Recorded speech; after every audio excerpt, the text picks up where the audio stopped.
अज़ीज़ दोस्तों, कुरान मजीद ने कहा है व बिल वालिदैन एहसाना, अपने वालिदैन के साथ एहसान करो।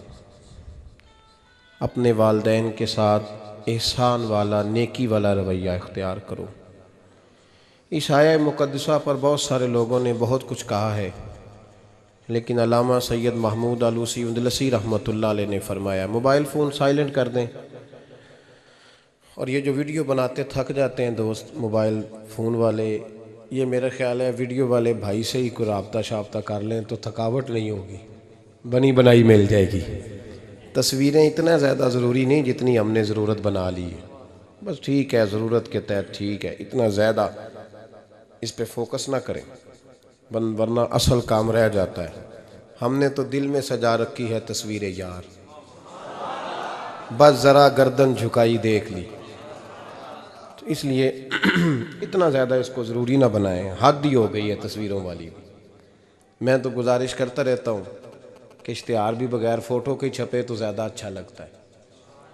और मेरी ये भी राय रहती है कि थोड़ा नाम लिखा जाए, मोहम्मद अजमल कादरी से भी लोगों को पता चल ही जाएगा कौन साहब आ रहे हैं। हमारे इश्तिहार पे कुछ ऐसे अलकाबात लिखे होते हैं जिनका आम आदमी को तर्जमा भी नहीं आता होता, तो ऐसी चीज़ें प्रिंट करने की क्या ज़रूरत है। थोड़े अलकाबात के साथ सादा काम करें। सादगी में हमेशा हुस्न होता है, और जो सादगी होती है वो मिलावट से पाक होती है। अल्लाह ताला आपको बेहतरीन। बस बैठ जाएं अपनी जगह पे भाई, तशरीफ़ रखें सारे संगी, और मेरी तरफ तवज्जो करें। बच्चा कोई उठे तो उसे प्यार से बिठा दें। मैं ज़रा ठंडी ठंडी तकरीर करने वाला हूँ, तो चलो असर करे ना करे सुन तो ले मेरी फरियाद। नहीं है दाद का तालिब ये बंदा आज़ाद, और सुभान अल्लाह भी सिर्फ आपने अल्लाह की रज़ा के लिए कहनी है, ये भी याद रखें। कभी किसी मौलवी नात खां और किसी की तवज्जो करके सुभान अल्लाह ना कहें, वरना आपको सवाब नहीं होगा, सिर्फ अल्लाह की रज़ा के लिए। और मेरे लिए ये भी काफ़ी है कि आप चुप करके भी सुने तो मुझे उसका भी बड़ा फ़ायदा है। सुनना बहरहाल आपके लिए बेहतर है, उस पर ज़रूर सुने। मैं छोटा आदमी हूँ, लेकिन कुछ बातों से बड़ा परेशान हो जाता हूँ। जब लोग कहते हैं ना जिसका ईमान है वो पढ़े, तो जो बेचारा टेंशन में बैठा है, सोच कहीं और चली गई है, वो बेईमान तो नहीं ना। तो क्यों इस किस्म के जुमले हम बोलते हैं जिनकी शरीयत ही हमें गुंजाइश नहीं देती, इजाज़त नहीं देती कि जिसका ईमान है वो हाथ खड़ा कर ले। तो जिसने ताज़ा बाईपास कराया दिल का, वो हाथ खड़ा करेगा तो मर जाएगा बेचारा, उसको हुक्म है कि वो नीचे रखे।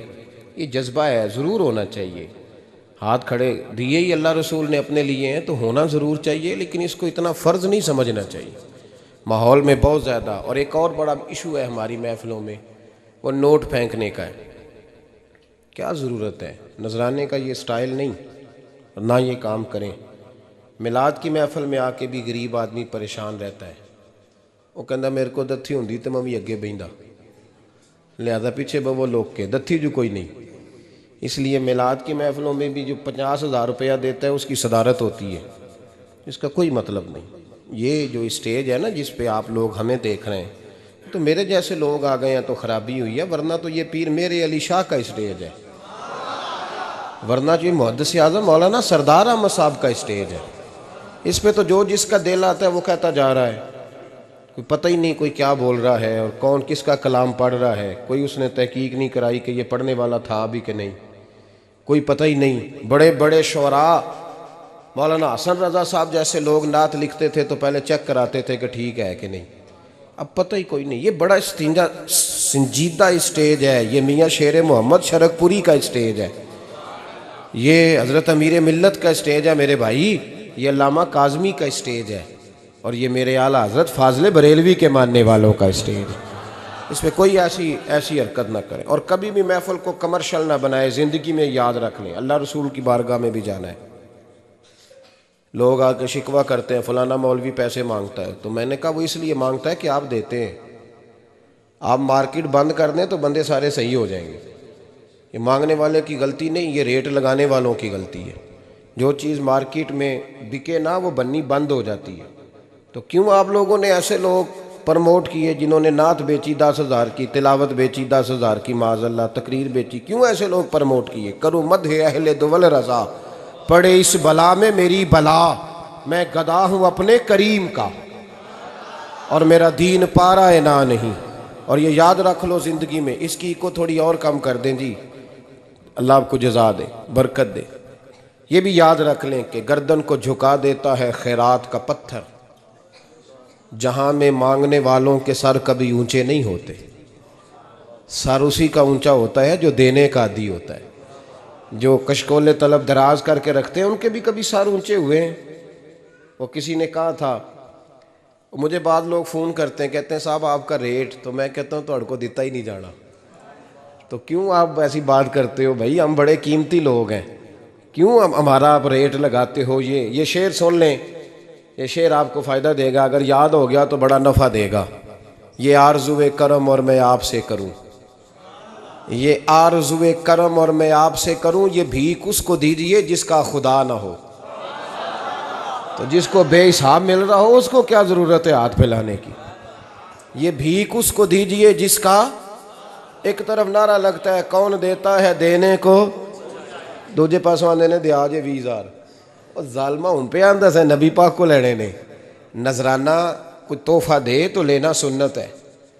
लेकिन ये जो स्टाइल है ना कि तय करना, और पहले माड़े बंदे दी पहुँच ते महफल भी कोई नहीं रह गई, वो भी आंदा कमेटी निकलेगी तो जलसा करांगे, एडा महंगा जलसा, उसकी पहुँच में तो महफल भी कोई नहीं। गरीब आदमी तो अब तरस गया है नात सुनने को भी, इसलिए कि इसका भी रेट है। बाज आए इस चीज़ से। हमारा आला हज़रत फाज़िल बरेलवी रहमतुल्लाह अलैह तेल लेने चले गए दुकान पे, दुकानदार को बोतल दी तेल वाली, भर के दे दो। उसने भर के दी तो आला हज़रत ने फरमाया कितने पैसे। उसने कहा जी वैसे तो 5 आने की है, आप हमारे आलिम दीन है, आप 3 आने दे दें। आला हज़रत ने पूरे 5 दिए, फरमाया तो पूरे रख, मैं अहमद रज़ा हूँ, मैं अपना इल्म 2 आने का नहीं बेचा करता, तूने मेरा 2 आने रेट लगाया, आप आली मैं तो 2 छोड़ दें। इसलिए संजीदगी पैदा करें यार, कोई ज़रूरी नहीं, कोई सुनता है तो ठीक है, नहीं सुनता तब भी ठीक है। जिनकी पढ़ रहे हो वो तो सुन रहे हैं कि नहीं, ये काफ़ी नहीं कि जिनकी पढ़ रहे हो वो सुन रहे हैं। इसलिए मेहरबानी फरमाएं, इस माहौल को खासा संजीदा करें, इस पर ख़ास मेहनत करें।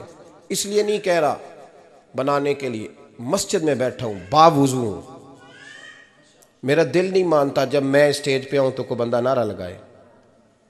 क्यों भाई, कुछ ज़रूरी है? बूढ़ा आदमी बेचारा बीमार बैठा है और इशा का वक़्त का वो आया हुआ है, और नबी पाक सल्लल्लाहु अलैहि वसल्लम ने फरमाया सफ़ेद बालों की इज़्ज़त इसी तरह है जिस तरह तुमने अपने अल्लाह की इज़्ज़त की है।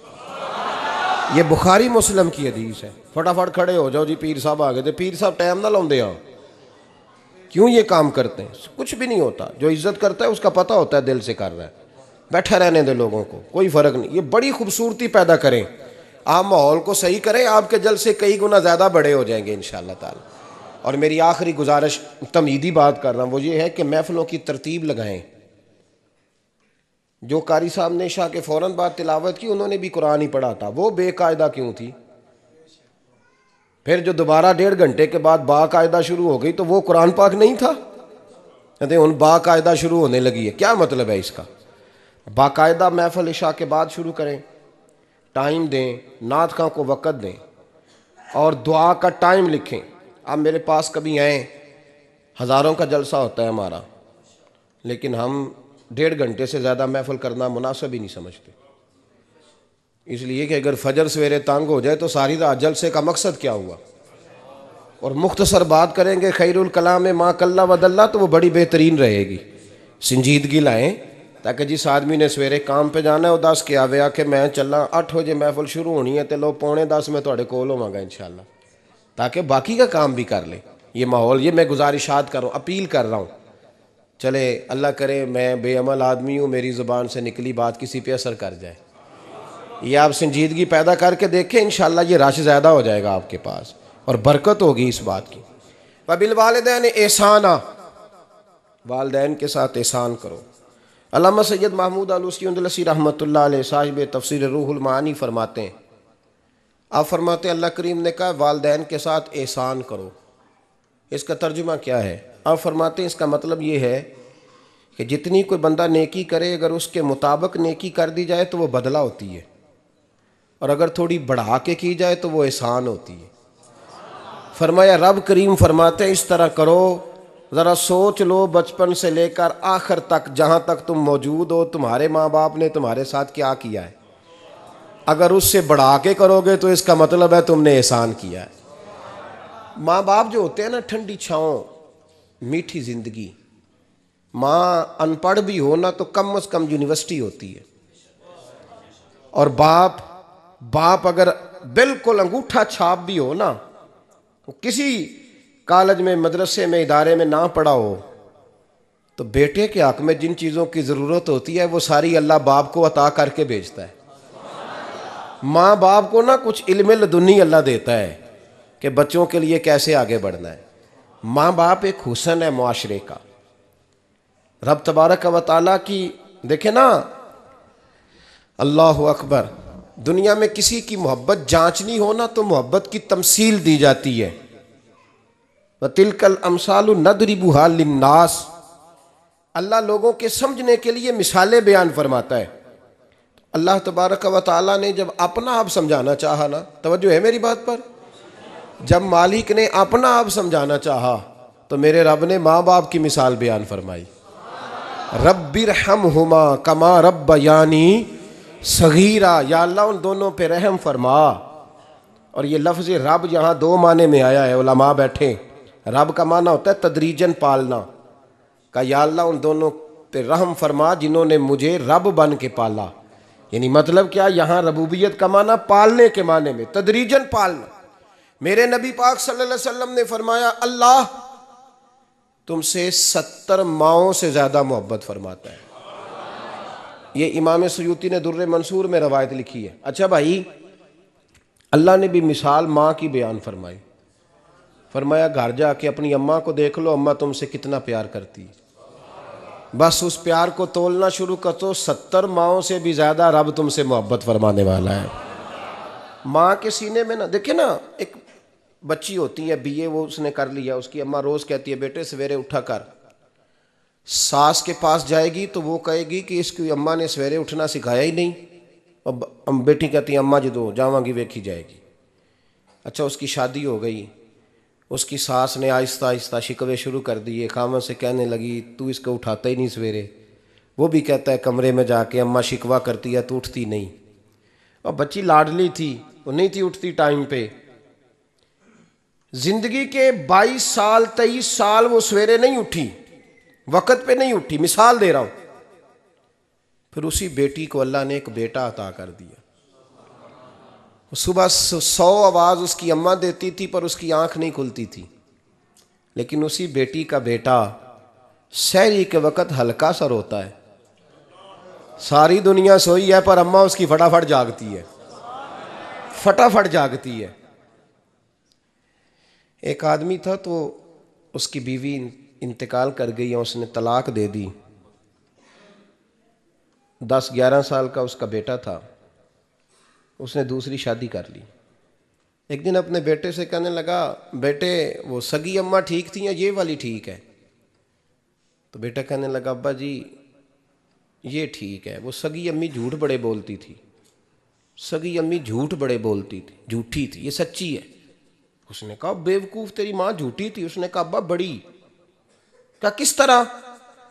कहने लगा, अब्बा जी मैं ना, कभी आपको पता है मैं शरारती हूँ, कभी मैं शरारत करता था ना, कोई बर्तन तोड़ देता था तो मेरी सगी अम्मा मुझे थप्पड़ मार के बाहर निकालती थी। कहती थी मैं ताला लगाऊंगी बावर्ची खाने को, तुझे सारी रात रोटी नहीं देनी, तू आज भूखा ही रहेगा, बिल्कुल नहीं देना, सारी रात नहीं देना। बड़े दावे करती थी, कस्में उठाती थी, पर बड़ी झूठी थी। आधा घंटा भी नहीं गुजरता था तो गलियों में मुझे ढूंढने लग जाती थी, ढूंढ के लाती थी, ढूंढ के, और ला के ना तो गलती मेरी होती थी, रोना मेरी अम्मा शुरू कर देती थी, वे ओए मैनू ना सताया कर वे पुत्रा। फिर मेरी मर्जी का खाना मुझे पका के देती थी, मेरी मर्जी का, और फिर मेरी अम्मा मुझे तोहफा भी देती थी। अब्बा जी वो झूठी थी, पहले कह रही थी सारी रात नहीं देना, अब आधा घंटा। ये बड़ी सच्ची है, जवाब भाई है। मैं शरारत करता हूँ तो थप्पड़ मार के निकाल देती है, कहती है रोटी नहीं देनी, फिर मैं सारी रात रो के गुजारता हूँ पर नहीं देती। ये सच्ची है, वो झूठी थी। तुम माँ के दर्द को क्या समझे? बच्चे तो कहते हैं अम्मा ने हमें कैद कर दिया, अम्मा कहती है मेरी मर्जी से खाओ, और तुझे नहीं पता उसने कैद नहीं किया, वो तुमसे प्यार बड़ा सच्चा करती। और बड़ा सच्चा प्यार करती है तेरे साथ, बड़ा सच्चा। बेटा बर्गर खा के आ जाता है, अम्मा कहती है रोटी खा ले, कहता नहीं आपने बैंगन पकाए हुए हैं मैंने नहीं खाने। तो अम्मा मिन्नतें करती है, कहती है चल तू दस की खाना है, तेनू सेवियां ना बना दियां, फटाफट दाल पक जाएगी, क्या खाएगा? वो अब्बा जी मेरी तरह करीब से कहते हैं छड़ पर भुख लगेगी तो आप ही खा लेगा। लेकिन अम्मा कहती है इसने रोटी ना खाई तो मुझे नींद नहीं आएगी। तो इस दर्द को समझना, मैं गुलाम हूँ एक आस्ताने का, और मैं समझता हूँ जो किसी का मुरीद ही नहीं उस पर तो साया ही नहीं, उसे चाहिए किसी बुजुर्ग का साया हासिल करे। लेकिन भाई ये बात भी बड़ी सच्ची है कि मेरे जैसे पीर के हाथ में 5,000 रुपया नजराना दो ना, पीर साहब दुआ करना, तो पीर साहब ने दुआ पक्की याद की हुई है सबके लिए, रट्टी रटाई, अल्लाह खैर करे अल्लाह भला करे, और सबके लिए रट्टा लगाया हुआ है। और अम्मा को बेटा वैसे ही कह जाए, वैसे ही अम्मा मैं इंटरव्यू देने जा रहा हूँ ज़रा दुआ करना, वो बीबियाँ मंगा के दुआए तंजीना पढ़ाना शुरू कर देती है, और सारी सारी रात मुसल्ले पे बैठी। इस दर्द को समझना। और भाई बड़ा वेल ड्रेस बेटा होता है, वेल ड्रेस नौजवान, वो 18,000 का जोड़ा पहनता है, 7,000 का जूता खरीदता है, वो कीमती किस्म की घड़ी इस्तेमाल करता है। लेकिन उसी बच्चे के जब अपने बच्चे होते हैं ना, तो बीबी को कहता है ये ले 10,000 रुपया, बच्चों के कपड़े खरीद ले, मेरे सही है अभी कल ही तो खरीदे थे। और बाप, और तू समझा ही नहीं यार, 30 साल बाप ने जवानी सारी सऊदी अरब को दे दी, लेकिन तेरा ख्याल रखा। मैं ऐसे लोगों को जानता हूं जिन्होंने 30-30 साल परदेश में कंबल नहीं बदला, और जहां गए थे तो एक कंबल खरीदा था फिर बदला नहीं। तू माँ बाप के बारे में, और यहां बच्चे हिसाब करते फिरते हैं, भाई तो पिछले महीने भी 5,000 दिता सी, तुसी पैसे दा कर दे की हो, माँ बाप से हिसाब करता है तू। तिरमिजी शरीफ के लफ्ज है, एक सहाबी ने आके अर्ज की या रसूल अल्लाह पैसे विरासत के नहीं, मेरे अब्बा जी ने नहीं दिए मुझे, और मैंने खुद मेहनत करके कमाए, अब मेरा अब्बा मुझसे पैसे मांगता है तो क्या करूं, और मेरे हैं, मैंने कमाए हैं, अब्बा जी ने नहीं दिए, विरासत नहीं, हिस्सा नहीं मिला। हुजूर मेरा अब्बा मांगता है तो मेरे लिए हुक्म क्या है? तो नबी पाक ने फरमाया क्या कहा तुमने, पैसे तेरे हैं? कहा हुजूर हाँ। तो फरमाया अब्बा किसका है? कहा या रसूलल्लाह मेरा। तो फरमाया अगर तू अपने वालिद का है तो तेरी हर शय तेरे वालिद की है, तू भी तेरे वालिद का है तो तेरा माल भी तेरे। माँ और बाप ये तो हुस्न है जिंदगी का, ये तो वकार है इंसान का। जब तक माँ बाप का हाथ पकड़ के चलोगे ना, रास्ते सीधे रहेंगे, और जिस दिन उंगली छोड़ के सड़क पे निकलना पड़ा ना, सर चकराने लगेगा। याद रखना ये बड़ा मुश्किल काम होता है। लोगों का तो रुख ही उस दिन वादे होता है जिस दिन आदमी साये से महरूम होता है। अम्मा तो कमरे में पड़ी हो ना, औरंगजेब आलमगीर की माँ फौत हो गई, 350 कमरा था महल का, और अम्मा 12 साल टांगों से माजूर रही औरंगजेब आलमगीर की। अम्मा 12 साल कमरे से निकल नहीं सकी, साथ ही वाशरूम था या जो भी उस दौर में तरीका था। औरंगजेब जब महल में आते थे तो फिर भी सीधे अम्मा के पास जाते थे, और जब वापस निकलते थे फिर भी अम्मा के साथ। औरंगजेब की माँ का जनाजा उठा तो औरंगजेब ने रोना शुरू किया। फिर सालों बीत गए पर उसके आंसू खुश्क नहीं होते थे। एक शख्स ने कहा तेरी कोई अनोखी मर गई है, सारी दुनिया की मरती हैं। उसने कहा मैं बादशाह हूँ, 24 घंटे लोगों का आना जाना है, बड़े दबदबे हैं, बड़े डेरेदारियां हैं, बड़ी भैंसें, बड़ी गायें, बड़े खाने वाले, बड़े लांगरी। मेरी माँ बूढ़ी थी, एक कोने में पड़ी रहती थी, पर जब से वो गई है ये मुझे महल नहीं लगता, मुझे कब्रिस्तान लगता है, मुझे लगता है ये कब्रिस्तान है। माँ और बाप तो तेरी नेमत है भाई। हम बच्चे, हमारे आजकल के बच्चों ने एक मसला बड़ा पक्का याद कर लिया, कहते मौलाना पीर साहब पसंद की शादी करना जायज़ नहीं। मैं कहता हूँ साहब और भी बड़ी चीज़ें जायज़ है, सिर्फ एक ही शय जायज़ रह गई है। रसूल पाक सल्लल्लाहु अलैहि वसल्लम सिवाय अल्लाह के किसी के पाबंद नहीं, किसी के पाबंद नहीं।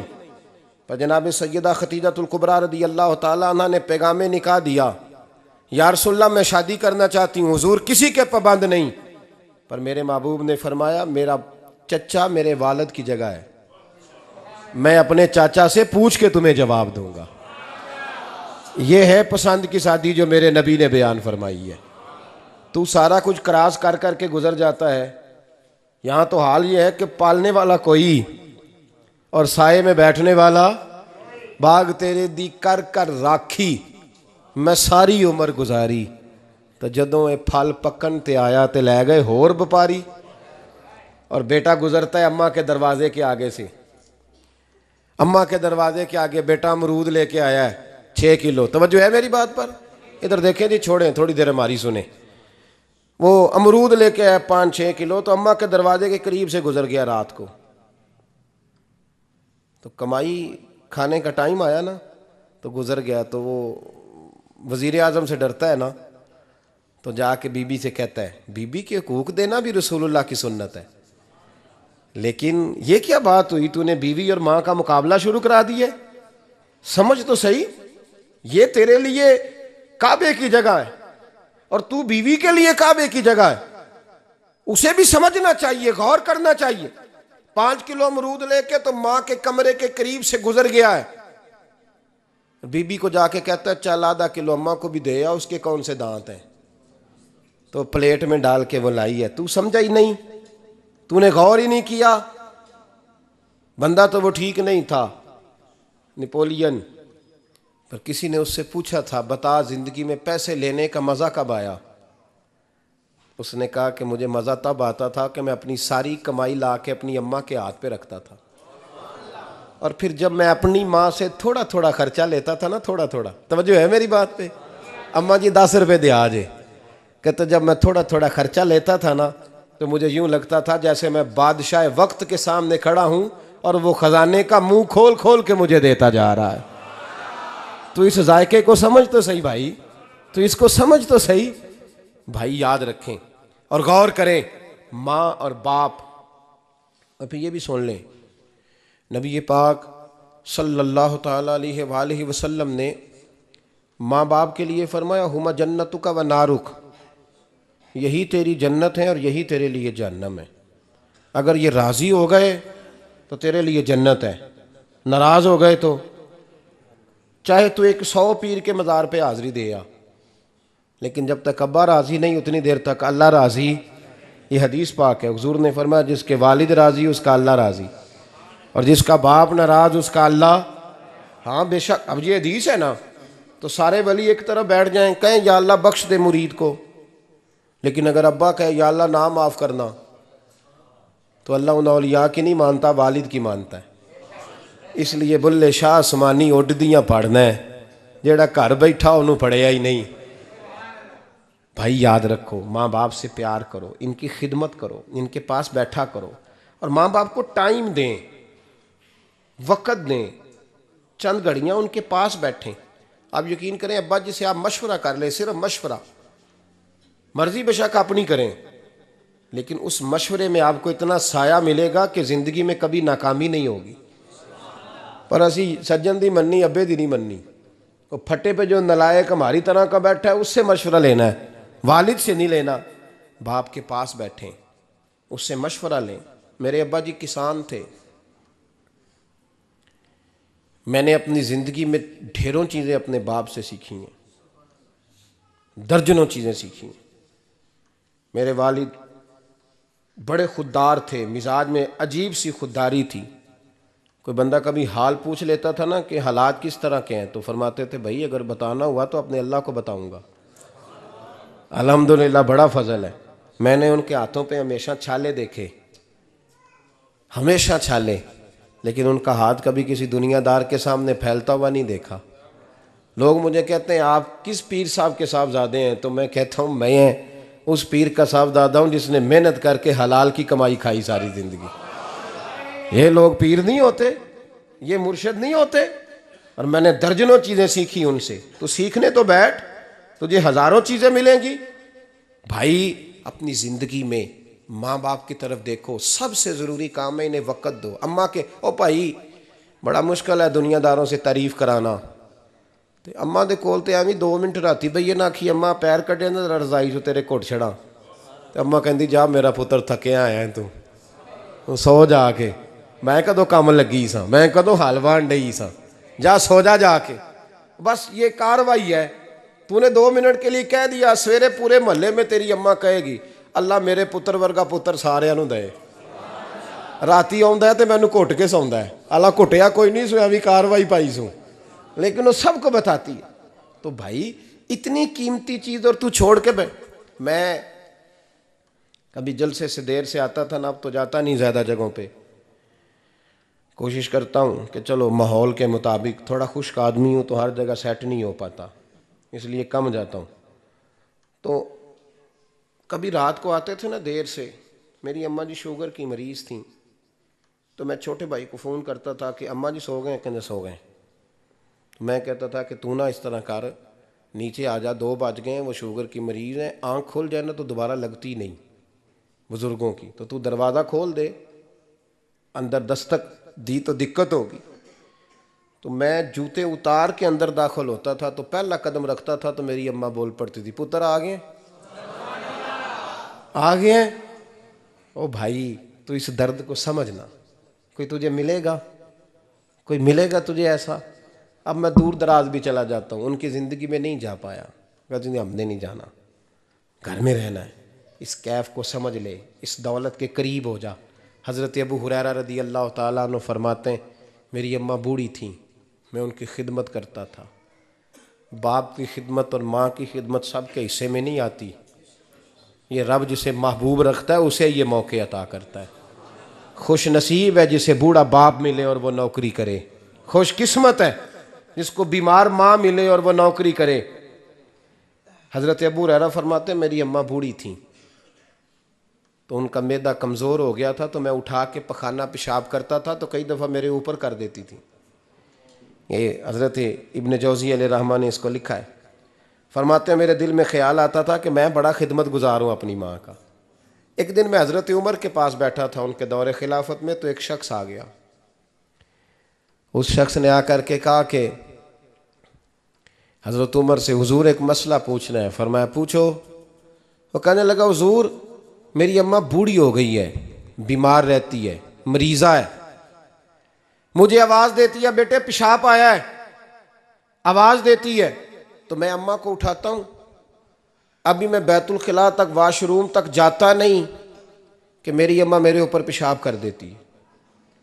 हज़रत उमर से कहने लगा हुजूर बचपन में मैं अम्मा पे पेशाब करता था, अब अम्मा मेरे ऊपर कर देती है तो हक अदा हो गया ना। हज़रत अबू हुरैरा कहते हैं जब उसने सवाल पूछा तो मेरे भी कान खड़े हो गए।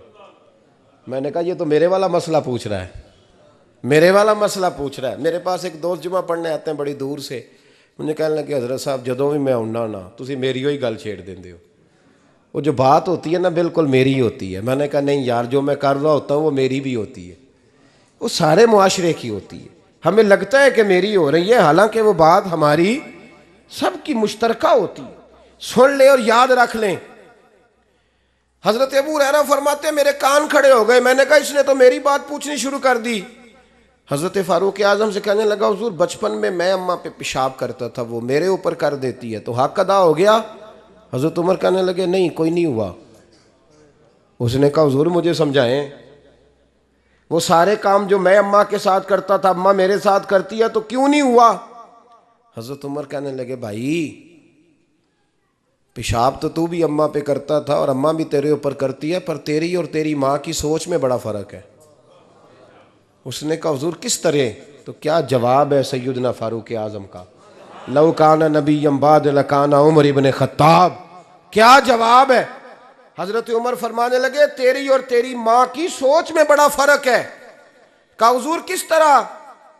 फरमाया जब तेरी अम्मा तेरे ऊपर पेशाब करती है ना तो तू दुआ करता है कि या अल्लाह बूढ़ी हो गई है इसे पर्दा दे दे, और जब तू अपनी अम्मा पे पेशाब करता था तो वो दुआ करती थी या अल्लाह मेरे लाल को लंबी जिंदगी अता फरमा। फरमाया ये तेरा और उसका फ़र्क है, तू पर्दे की दुआएं।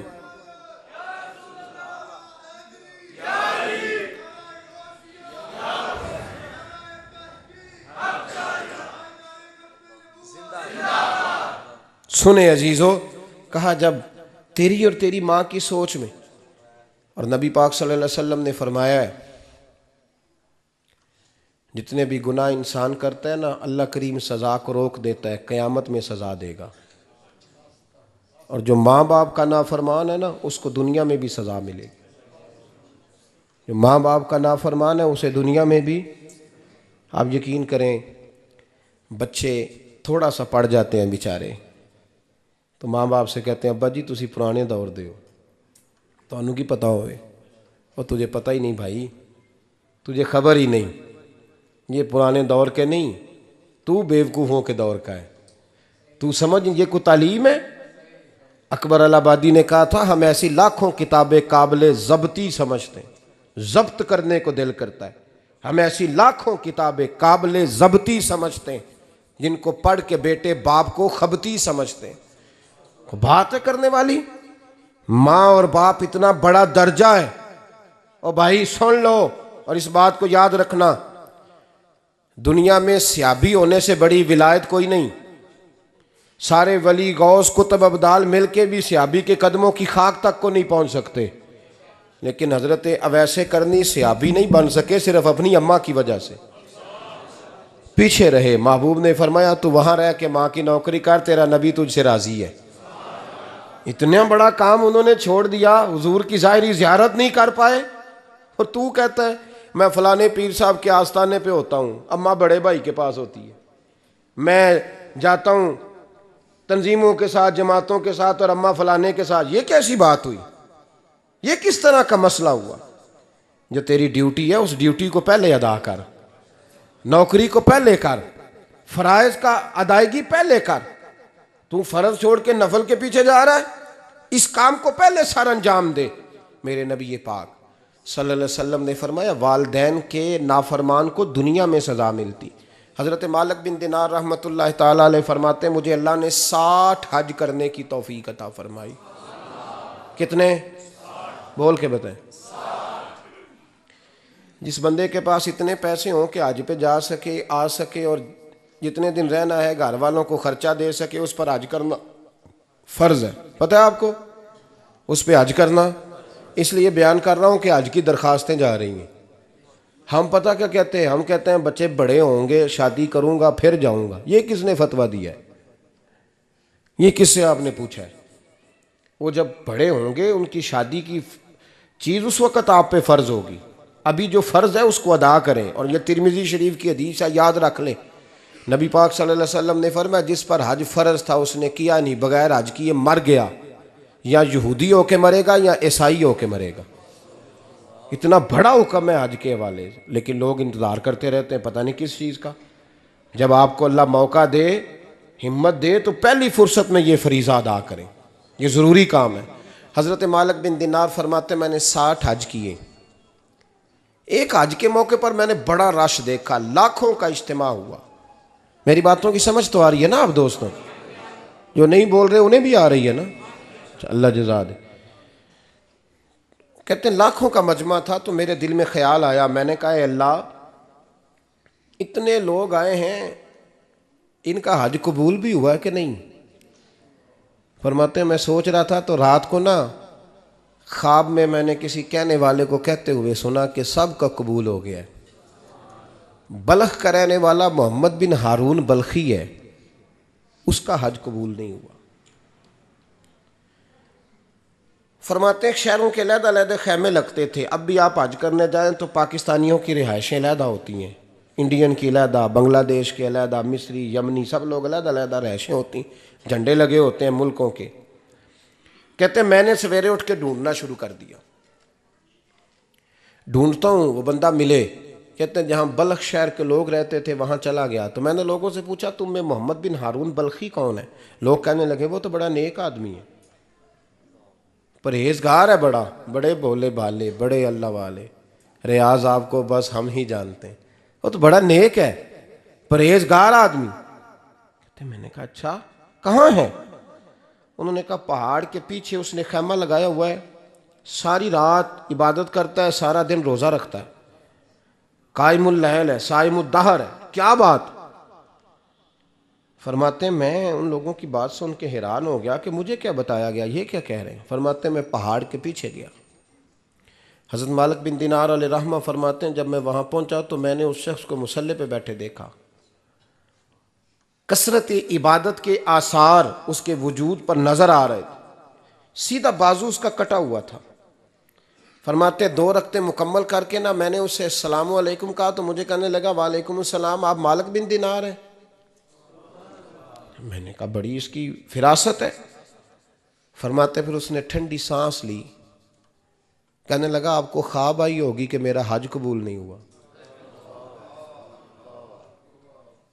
फरमाते हैं मुझ पर और बिजली गिरी कि क्या कह रहा। मते मैंने कहा यार लोग भी तेरी तारीफ कर रहे हैं और तेरी बसीरत भी बड़ी है, तो ये माजरा क्या है? कहने लगा आप ना पूछें। ये कह के उसने रोना शुरू किया, देर तक रोता रहा। मैंने कहा नहीं यार तू बता। कहने लगा नहीं आप ना पूछें, आप नाराज़ होंगे। मैंने कहा मैं नहीं होता, तू बोल ना। कहने लगा हुजूर 24 साल हो गए मुझे हज करते हुए, 24वां हज है मेरा, और हर साल कोई अल्लाह का वली आके बताता है कि जा चला जा तेरा कोई नहीं कबूल हुआ। बेपरवाही वेख सज्जन दी, जिथे किसे दी पेश ना जावे, उन्हें ताजा वाले दर दर रोले ते मंगतियां तख्त बिठावे। आजम किसे नू घर आ मिलदा ही कोई काबे खाली आवे। कहते हैं उसने मुझे कहा हुजूर 24वां हज है, हर साल कोई बताता है। मैंने कहा तेरी गलती। कहने लगा मैं अपनी माँ का नाफरमान। मैंने कहा वाकया क्या हुआ? कहने लगा हज़रत अल्लाह ने मुझे दौलत दी, माल दिया, ज़मीनें दी, तो मैं अय्याश हो गया। आप यकीन करें अल्लाह लोगों को माल देता है तो वो समझते हैं मेरी चालाकी से आया है, मैं तेज़ बड़ा था इसलिए आया है। नाफरमान होते हैं। लेकिन जो रब लेना जानता है, देना जानता है, वो लेना भी। वारस शाह मान करी ना वारसा दा, रब बेवारसा करके मार दई। लोग बड़े स्मार्ट बन जाते हैं, उनकी गुफ्तगू में बड़ा तकब्बुर होता है, उनके निगाहों के अंदाज में बड़े, वो कहते हैं ओहो सब लोग बेवकूफ़ हैं, सिर्फ मैं सियाना हूँ, काम जो सही चल रहा है। ओ भाई 1 मिनट लगता है इंसान को बादशाह से फ़कीर होने में। एक इमाम मालिक रहमतुल्लाह अलैह बैठे थे तो हारून रशीद आपसे कहने लगा इमाम अबू मालिक से, हज़रत बताएं इस वक्त अल्लाह क्या कर रहा है? आप फरमाने लगे यार तू बड़े मोटे दिमाग का है, किस तरह के सवाल पूछता है? बादशाह था ना। कहा नहीं आप बताएं। तो इमाम मालिक फरमाने लगे तू तख्त पे बैठ के सवाल पूछता रहता है और मैं नीचे बैठ के जवाब देता रहता हूँ, नीचे आ फिर बताता हूँ। उसने कहा जनाब बताएं। फरमाने लगे तू सवाली है ना, तो तू नीचे बैठ और मैं ऊपर बैठता हूँ। क्या जनाब आ जाए। हारून रशीद नीचे आ गया, इमाम मालिक तख्त पे बैठ गए। फरमाने लगे अब बता क्या पूछ रहा था? कहने लगा हुजूर पूछा था अल्लाह इस वक्त क्या कर रहा है? फरमाने लगे रब इस वक्त तुझे समझा रहा है कि इस तख्त पे तकब्बुर ना करना, 1 मिनट लगता है मैं तुझे उठा के मालिक को बिठा दिया करता हूँ, ये तुझे समझा रहा है, लिहाजा इस समझ पे कायम रहना, तकब्बुर ना करना, 1 ही तो मिनट लगता है, ये तुझे समझा रहा है। तो वो शख्स कहने लगा मोहम्मद बिन हारून बल्खी इमाम मालिक बिन दिनार से कि हुजूर बड़ी दौलत थी तो मैं अय्याश हो गया था। रमज़ान का महीना था, अम्मा तंदूर में रोटियां लगा रही थी, मैं शराब पी के घर आ गया। हमारे यहाँ ये भी फैशन है ना, अब मेहंदी वाले दिन चौधरी साहब के डेरे पे जवान शराब पीते हैं तो पूछते हैं हाजी साहब आप तो हाजी भी हैं, तो डेरे पे मुंडे क्या करते रहे? कहते मैं डेरे तो था मैनू नहीं पता, वो कार लगे सन। हाजी साहब आपको सारा पता है और अल्लाह आपसे पूछ लेगा। यहाँ तो कोई आदमी चुप कर जाएगा आपके किलों की वजह से, लेकिन अर्श के मालिक को भी तो जवाब देना है कि नहीं? क्या तरीका है? देखे ना, कुल वाले दिन महफल और मेहंदी वाले दिन अल्लाह से सिर्फ दुखों का रिश्ता है, रसूलुल्लाह से सिर्फ गमों का रिश्ता है। अगर तूने ढोल ढमक्का शोर शराबा किया है शादी वाले दिन तो कुल वाले दिन भी बजा, तेरा पता चले, जनाजे पे भी बजा। क्या तमाशा है? मजहब सिर्फ रस्म है, जरूरत है, कोई मर गया तो कुरान पाक खोल लो, बाकी जो मर्जी करो। हज भी कीती जांदे हो, लहू भी पीती जांदे हो, खो के माल यतीमां दा भेज मसीती जांदे हो, फट दिलां दे सींदे नहीं, टोपियां सीती जांदे हो, नफ्स ते छुरी फेर दे नहीं, बकरे कीती जांदे हो, फर्ज भुलाई बैठे हो, नफला नीती जांदे हो। ओ दसो ते सही बुल्ले नू ए की कुछ कीती जांदे हो, ओ दसो ते सही बुल्ले शाह नू की कुछ कीती जांदे हो। कोई तरीका है? कोल शरीफ पे मौलवी साहब तशरीफ लाइएगा, अब्बा जी के कोल हैं, तो मैं तो कहता हूँ बजा ना बैंड बाजे वाला आज भी, तेरा पता चले कि ये दो दो काम कैसे होते हैं। तू किस तरह दो कश्तियों का, समझ नहीं आती बात की। मैं तो जाता ही नहीं बैंड बाजे वाली शादी पे, मैं कहता जिनको मर्दी पढ़ा लो। ने कहा हमसे नहीं दो दो काम होते, अल्लाह रोजी देने वाला है, एक ही करते हैं। दो रंगी छोड़ के यक रंग हो जा, सरासर मोम हो जा या संग हो जा, मौज करो। हम इस चक्कर में पड़ते ही नहीं, हम वो रास्ता ही छोड़ देते हैं जो हमारी तबीयत के मुताबिक नहीं होता। बस ख़त्म हो गई बात। इसलिए गौर करें और याद रखें इस बात को। इमाम मालिक बिन दिनार रहमतुल्लाह अलैह फरमाते हैं, मुझसे कहने लगा पैसे आए तो मैं अय्याश हो गया। रमज़ान का महीना था, असर के बाद मेरी अम्मा इफ्तारी की तैयारी कर रही थी। मैं गया, मैंने कहा शराब पी हुई, अम्मा रोटी दे। तो अम्मा कहने लगी शर्म कर, शर्म कर, रोज़ा रखा नहीं तो जिन्होंने रखा है उनका तो ख्याल कर। कहते अम्मा की बात का मुझे गुस्सा लगा। मैं कहा करता हूँ बदनसीब है वो बेटा जिसका बाप उससे बात करते हुए डरता है कि पता नहीं कहाँ से बोलेगा। बदनसीब नहीं वो बेटा जिसकी माँ उससे बात करते हुए सहम जाती है कि पता नहीं कौन सी बोली बोलेगा। बदनसीब नहीं कि माँ बाप भी जिससे खोल के बात ना कर सके। हजरत मालिक बिन दिनार से कहने लगा, अम्मा ने जब कहा ना शर्म कर, तो मुझे गुस्सा आया, मैंने माँ को थप्पड़ मारा और मेरी माँ जलते हुए तंदूर में गिरी। लोगों ने मुझे पकड़ के अंदर बंद कर दिया कमरे में। सारी रात मैं शोर सुनता रहा पर नशे में धुत रहा। सवेरे आंख खुली तो मेरी बीवी बैग बांध रही थी। मैंने कहा कहाँ जा रही हो? कहने लगी जो माँ का नहीं बना मेरा कैसे बनेगा। वो मैंने कहा मेरी अम्मा का, वो तो लोगों ने रात को ही दफन कर दी जनाजा पढ़ के। तड़प के कहने लगा मुझे क्यों नहीं बताया? तो कहते हैं लोग कहने लगे तेरी मरती हुई माँ कह गई थी इसे मेरा मुंह ना देखने देना, मेरे जनाजे के करीब ना आए। हज़रत मालिक बिन दिनार फरमाते हैं जब उसने ये बात सुनाई तो मैंने भी उसके मुंह पे थप्पड़ मारा। मैंने कहा तो इसी काबिल है। कहते हैं वो रोने लगा, हुजूर दुआ करे अल्लाह मुझसे राज़ी हो जाए। कहने लगा जब माँ की इंतकाल की खबर मिली तो मैंने कुल्हाड़ी लेके वो हाथ काट दिया जिससे माँ को मारा था। मैंने सारी जायदादें खिरात कर दी। 24 साल हो गए, 24 साल। सारी रात नमाज पढ़ता हूँ, रोज़ा रखता हूँ, हज करता हूँ, पर हर साल कोई आके कहता है जा दौड़ जा तेरा कोई नहीं कबूल हुआ। हुजूर दुआ करे मालिक राज़ी हो जाए। फरमाते मैं थप्पड़ मार के आ गया। मैंने कहा तुझसे राज़ी हो जाए इतने जालिम से? इमाम मालिक फरमाते हैं रात को आके सोया तो मुझे ख्वाब में रसूल पाक का दीदार हुआ। तो नबी पाक अलैहिस्सलाम ने फरमाया मालिक तू उसे मायूस क्यों कर आया है, अल्लाह तो बड़ा मेहरबान है। कहा हुजूर माँ के नाफरमान को माफ़ी कैसे मिलेगी? तो इमाम मालिक फरमाने लगे नबी करीम ने फरमाया जा उसे जाके बता दे तुझे क़यामत में तेरी माँ की वजह से बख्श दिया जाएगा। कहा हुजूर अम्मा की वजह से किस तरह? तो महबूब फरमाने लगे इसकी माँ क़यामत में इसके खिलाफ मुकदमा दायर करेगी रब करीम की अदालत में। ए अल्लाह मैंने 9 माह पेट में रखा, दर्द सह के इसे जना, जिगर का खून पिला के पाला और इसी ने मुझे कत्ल किया। रब करीम इसकी माँ का मुकदमा सुन के कहेगा उठाओ इसको दोज़ख में फेंको, इसने माँ जलाई थी इसे भी जलाओ। महबूब फरमाने लगे जब पकड़ करके मालिक उसको मोहम्मद बिन हारून को लोग ले जाएंगे ना जहन्नम की तरफ, अभी फरिश्ते घसीटेंगे ही तो पलट के फिर अम्मा की तरफ देखेगा और दूसरी दफ़ा फिर घसीटेंगे तो पलट के देखेगा और तीसरी दफ़ा फिर पलट के कहेगा अम्मा ये मुझे जलाने लगे, अम्मा ये जहन्नम में फेंकने लगे। मेरे हबीब फरमाने लगे वो जल के मरने वाली माँ वहाँ भी बोल पड़ेगी, कहेगी या अल्लाह चल मैंने माफ़ किया तू भी माफ़ कर दे। ऐ अल्लाह मैंने माफ़ किया तू भी माफ़ कर दे, अल्लाह तू माफ़ कर दे इसे, अल्लाह तू इससे दरगुजर फरमा, इसे माफ़ कर दे। मेरे महबूब पाक अलैहिस्सलाम फरमाते रब करीम कहेगा इसने तुझे जलाया, तो कहेगी अल्लाह ये तो बेटा था इसने जला दिया, मैं माँ हूँ, मेरे सामने जले तो मैं कैसे बर्दाश्त कर सकती हूँ। फरमाया उसने जला के मारा था पर उसी माँ की वजह से रब करीम इसे जन्नत अता फरमाएगा। पलटा जा जाके माँ के पैरों में बैठ जा, सवेरे अनपढ़ बाप से दुआ कराया कर, जा बिल्कुल अंगूठा छाप बाप से सुबह दुआ कराया कर, देख रब करीम तेरे लिए रहमतों के दरवाजे खोल देगा।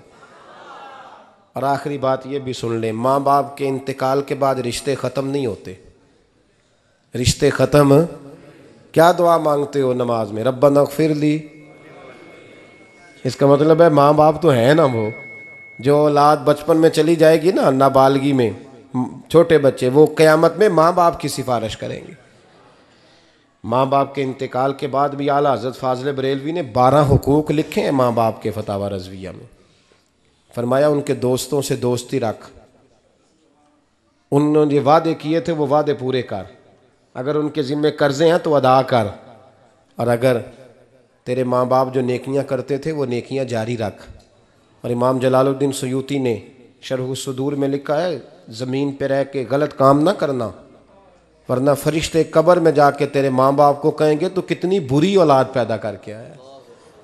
और फरमाया तो दुनिया में रह के अच्छे काम कर, चाहे दुआ मांग चाहे ना मांग, फरिश्ते कब्र में जाके कहेंगे क्या बात है तुम्हारे बेटे की, कैसा लाल पैदा किया है, दुनिया खैर से भर दी है। और भाई मुझसे कोई बंदा पूछे ना कि माँ बाप को इसाले सवाब का सबसे बेहतरीन तरीका, तो मैं कहता हूँ बेटे नमाजी हो जाओ।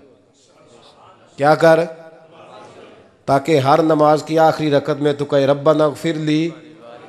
नमाज अल्लाह की, जिक्र माँ बाप का, अल्लाह ने रख दिया है। रब्बना इग़फिर ली हर नमाज की हर आखिरी रकत में ख़त्म शरीफ पढ़ा जाएगा। और नमाज के अंदर पढ़ेंगे इंशाअल्लाह ताला, पढ़ेंगे नमाज इंशाअल्लाह, वादा नहीं करा रहा। दाढ़ी किसकी सुन्नत है? नहीं, जिन्हें नहीं रखी हो बोलो, जिन्हें रखी हो तो बोलन डैन है। किसकी सुन्नत है? तो सरकार के गुलामों ने रखनी है, किसी और ने रखनी है? गुलाम कहते हैं अभी हम नेक ही नहीं, नेक होंगे तो रखेंगे। वो खुदा के बंदो, नेक तो सारी ज़िंदगी बंदा नहीं होता।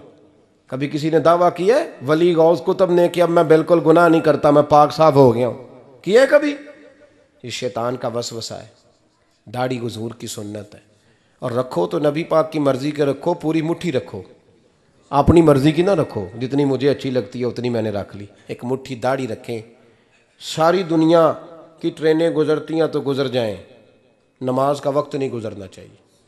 बस ख़त्म हो गई बात। दुनिया तो चंद रोज़ है, ओ पईयां देस दियां कबरां जिन्हां ते फुल पे, उधरों कोई नहीं जी आमदा तो इधरों लखां गए। नमाज सबसे पहले, इसलिए कि रब रसूल के बगैर हमारा गुजारा ही नहीं, गुजारा ही नहीं। नमाज, कुरान पाक और दुरूद व सलाम, ये कज़ा होना ही नहीं चाहिए, जो मर्ज़ी हो जाए। और साथ साथ सुन्नत और शरीयत का लिहाज करना सीखें। और मेरी अपील ये है, हर इमारत पे गुलाफ नहीं चढ़ता, सिर्फ खाना काबा पे चढ़ता है। हर किताब का गुलाफ नहीं होता, सिर्फ कुरान पाक का होता है। हर बीबी का पर्दा नहीं होता, सिर्फ मुसलमान औरत का होता है। जो चीज़ें पर्दों में होती हैं ना, वो मुक़द्दस होती हैं। और भाई टाफ़ी से भी रैपर उतार दो तो मक्खियाँ बैठने लगती हैं। तो जो बीबी पे पर्दा होगी उस पर बुरी नज़रें नहीं जमेंगी। ड्यूटी है आपकी, बेटियों को पर्दा कराएं, बहनों को पर्दा कराएं, माओं को गुजारिश करें। पर्दा हुस्न है मुसलमान का।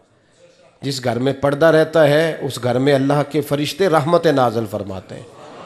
ये कोई फैशन, कोई तरीका, कोई मतलब ही नहीं इन चीज़ों का। बापर्दा करें अपने घरों को। दुआ करता हूँ अल्लाह तबारक व तआला मेरी इस हाज़िरी को कबूल फ़रमाए। अल्लाह आप सब का आना कबूल फ़रमाए। और जो कुछ मैंने कहा अल्लाह तबारक व तआला हमारे दिलों में, हमारी रूहों में इस जज्बे को जागुज़ी फ़रमाए। आखिर दावाना अल्लाह सलामत रखे। अब काफ़ी नहीं हो गया काम? अल्लाह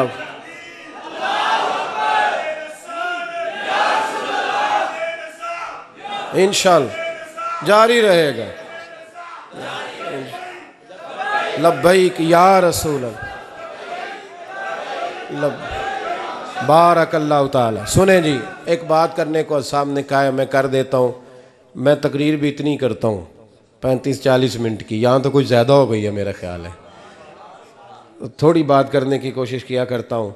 चलो मेरी राय ये है कि खुराक थोड़ी हो तो हजम जल्दी हो जाती है।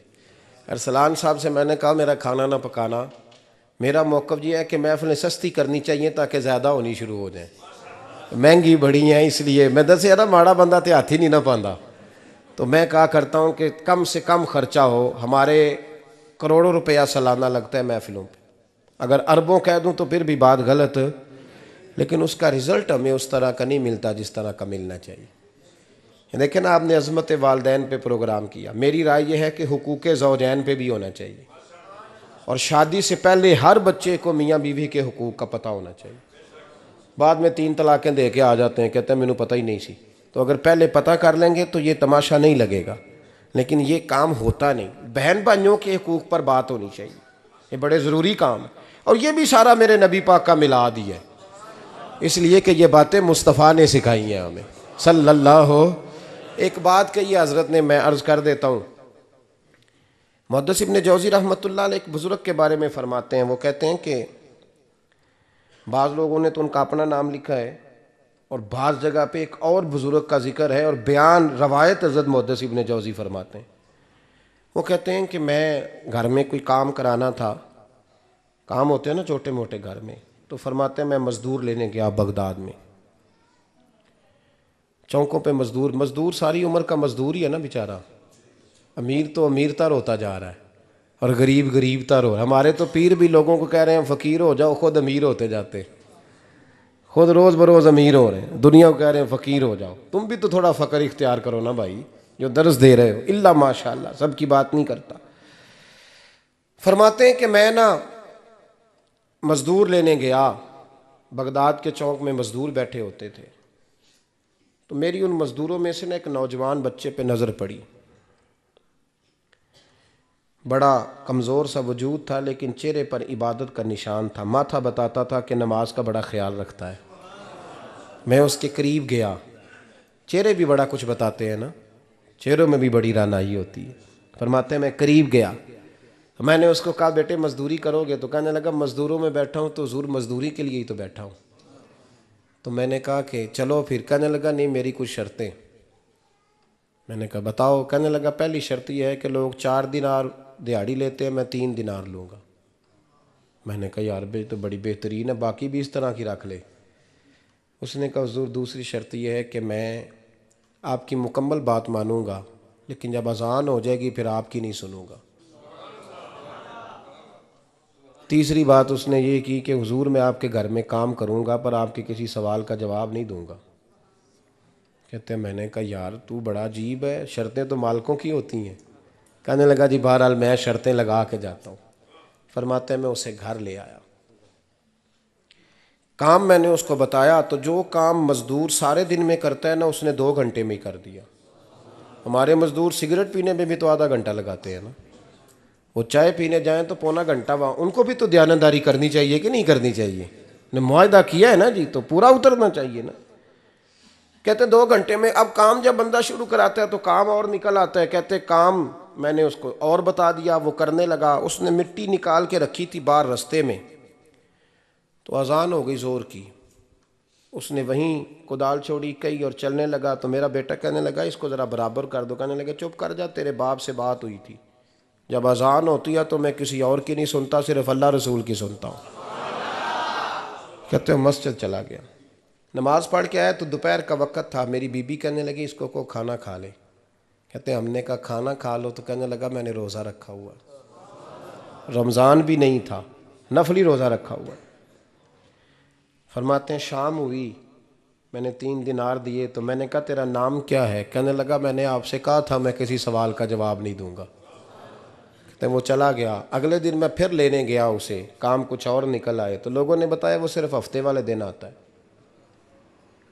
मैंने कहा क्यों? कहने लगे जी वो कहता है मेरा हफ्ते का खर्चा 3 दिनार है, जब 3 दिनार कमा लेता हूँ तो बाकी सारा टाइम अल्लाह रसूल की जिक्र में गुजार दिया करता हूँ।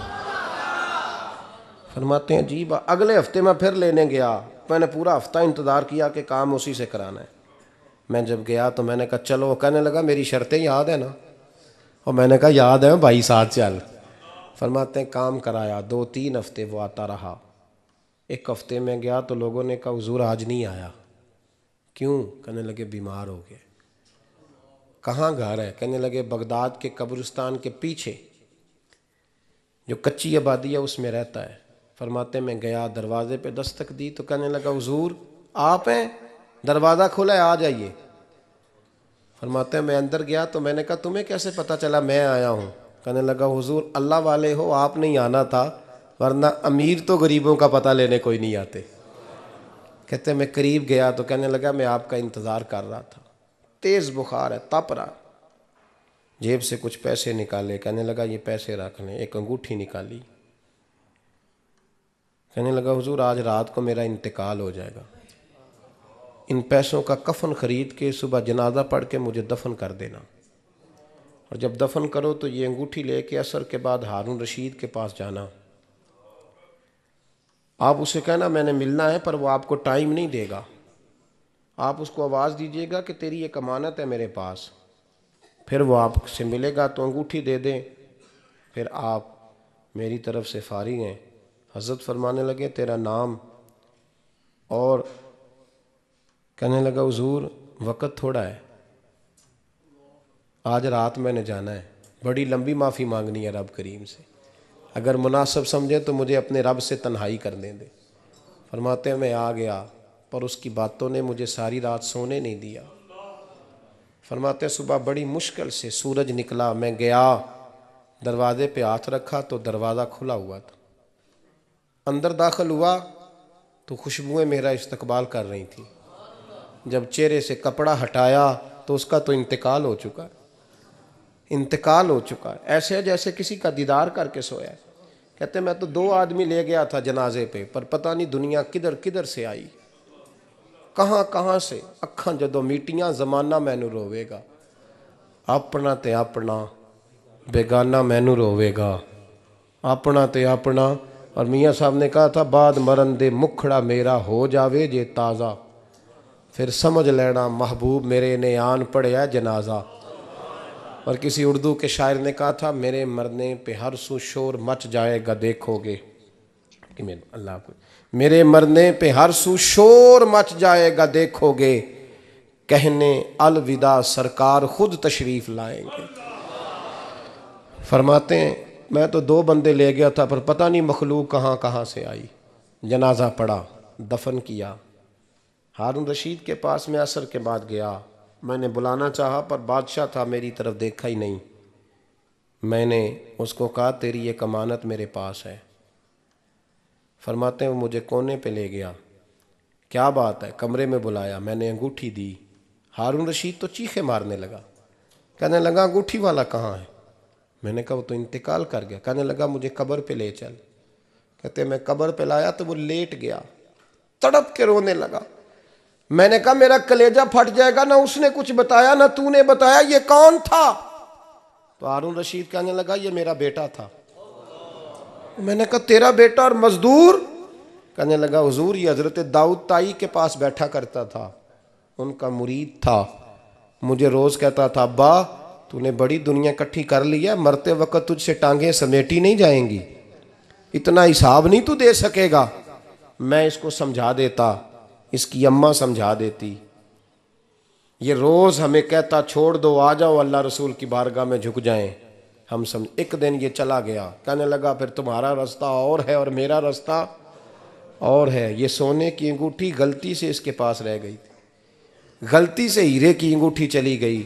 कहने लगा देखो मेरे बेटे ने आज वो भी वापस कर दी है। फिर तड़प के कहने लगा हारून रशीद था तो ये मेरा बेटा, पर मेरा मुर्शद निकला, मेरा पीर निकला। भाई ज़िंदगी तो बड़ी थोड़ी है ना। बाबा साहब ने कहा था उठ फरीदा सुत्या, और दाढ़ी आ गया पूर, अग्गा नेड़े आ गया, पिछा रह गया दूर। उठ फरीदा सुत्या खलकत वेखन जा, मते कोई मिल जाई बख्शिया ते तू भी बख्शिया जा। उठ फरीदा सुत्या झाड़ू दे मसीत, तू सुतै रब जागदा, तेरी डाढ़े नाल परीत। मेरा रब हमें भी अपनी बारगाह में कबूल फरमाए। आखिर दावाना अनिल हम्दुलिल्लाह।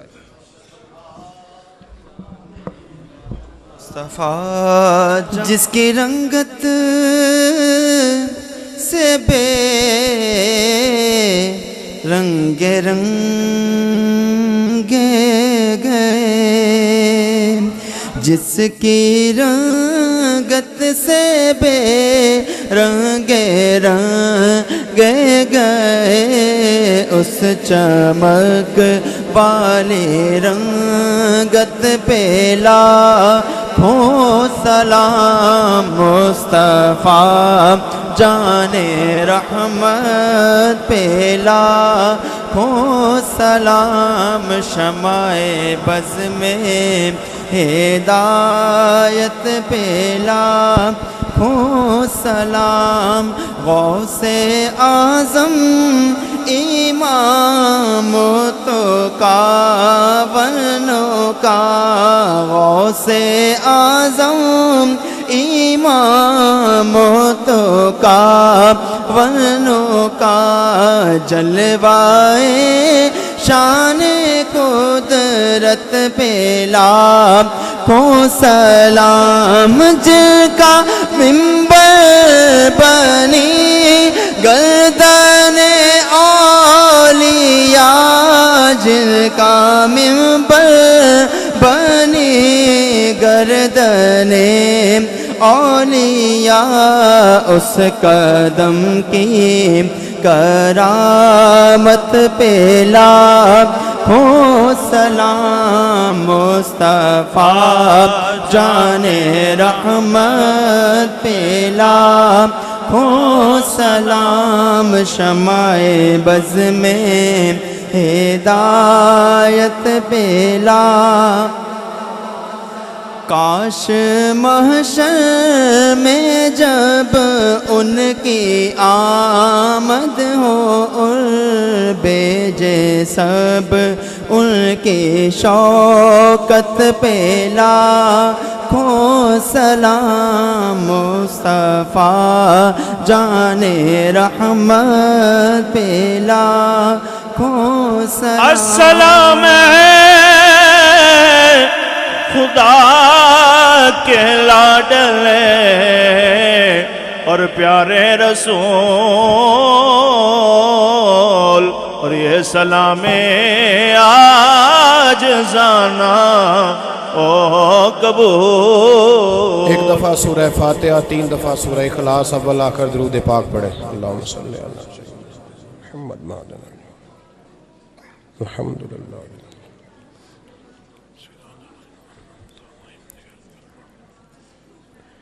अल्लाहु अहद।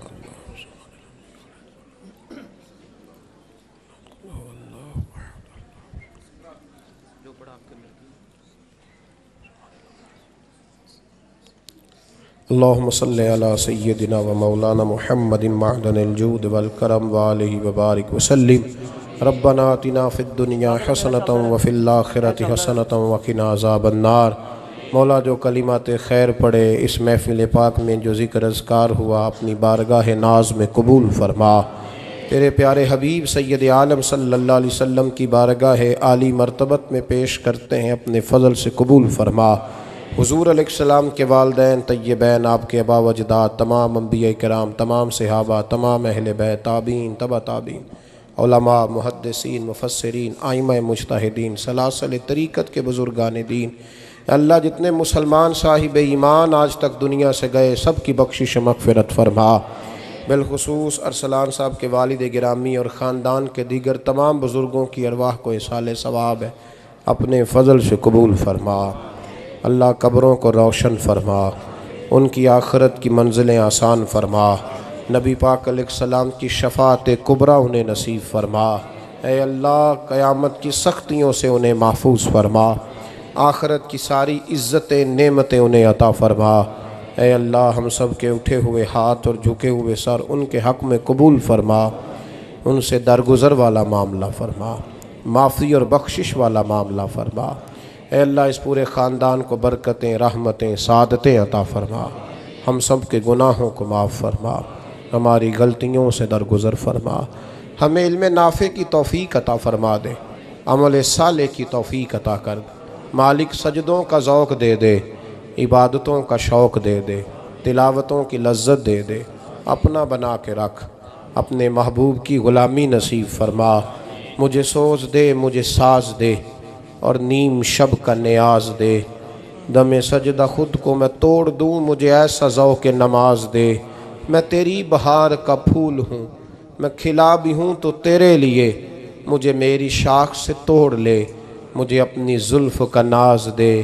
तड़पने फड़कने की तौफ़ीक दे, दिले मुर्तज़ा सोज़े सिद्दीक दे।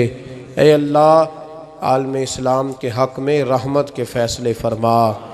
बर्मा के मजबूरों की मदद फ़रमा, कश्मीर और फ़लस्तीन के मज़लूमों की मदद फ़रमा।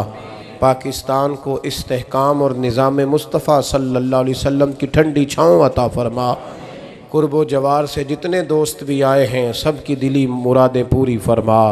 ऐ अल्लाह बीमारों को शिफा दे दे, मकरूज़ों को कर्ज़ों से रिहा कर दे, तंग दस्तों को फ़राखी रिज़्क़ अता फ़रमा दे। रब्बिग़फ़िर वरहम व अंत खैरुर राहिमीन।